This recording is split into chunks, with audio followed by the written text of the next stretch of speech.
സങ്കീർത്തന പുസ്തകം 50 സങ്കീർത്തനം 15 വാക്യം. അനർത്ഥകാലത്ത് എന്നെ വിളിച്ചപേക്ഷിക്കുക, ഞാൻ നിന്നെ മോചിപ്പിക്കും, നീ എന്നെ മഹത്വപ്പെടുത്തുകയും ചെയ്യും.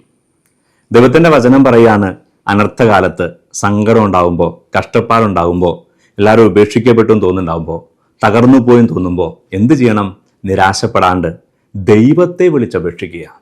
ദൈവത്തിൽ ആശ്രയിക്കാൻ വചനം പറയണേ. കാരണം ഏത് പ്രശ്നം രക്ഷിക്കാൻ പറ്റുന്ന ദൈവം നമുക്കുണ്ട്. അങ്ങനെ ദൈവത്തെ ആശ്രയിക്കുമ്പോൾ, ദൈവത്തെ വിളിച്ചപേക്ഷിക്കുന്നത് സംഭവിക്കും. വചനം പറയും, ഞാൻ നിന്നെ മോചിപ്പിക്കും. അവിടെ കൊണ്ട് തീർന്നില്ല കേട്ടോ.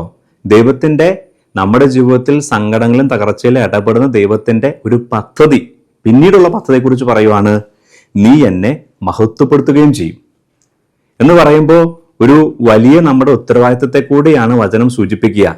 നമ്മുടെ ഇന്നലകളിൽ, കഴിഞ്ഞ കാലങ്ങളിൽ, സങ്കടങ്ങളിൽ, തകർച്ചകളിൽ നമ്മൾ കർത്താവിനെ വിളിക്കുകയും കർത്താവ് നമ്മെ മോചിപ്പിക്കുകയും ചെയ്തിട്ടുണ്ട്. പലപ്പോഴും അതുകൊണ്ട് നിന്നു പോവുക. വചനം വീണ്ടും പറയാണ്, നീ എന്നെ മഹത്വപ്പെടുത്തുകയും ചെയ്യും. ഇന്നലകളിൽ നമ്മുടെ ജീവിതത്തിൽ ഇടപെട്ട ദൈവത്തെ ഇന്ന് മഹത്വപ്പെടുത്താനുള്ള ഉത്തരവാദിത്വം നമുക്കുണ്ട് എന്നുകൂടെ ഓർമ്മിപ്പിച്ചിട്ട് ദൈവത്തിന്റെ വചനം പറയാ, നീ വിളിച്ചോ, ഞാൻ മോചിപ്പിക്കും, ഞാൻ ഇടപെടും, ഞാൻ നിന്റെ ജീവിതത്തിലേക്ക് ഇറങ്ങി വരും. ഈ ദൈവത്തിന്റെ വചനം നമ്മുടെ പൂർത്തീകരിക്കട്ടെ.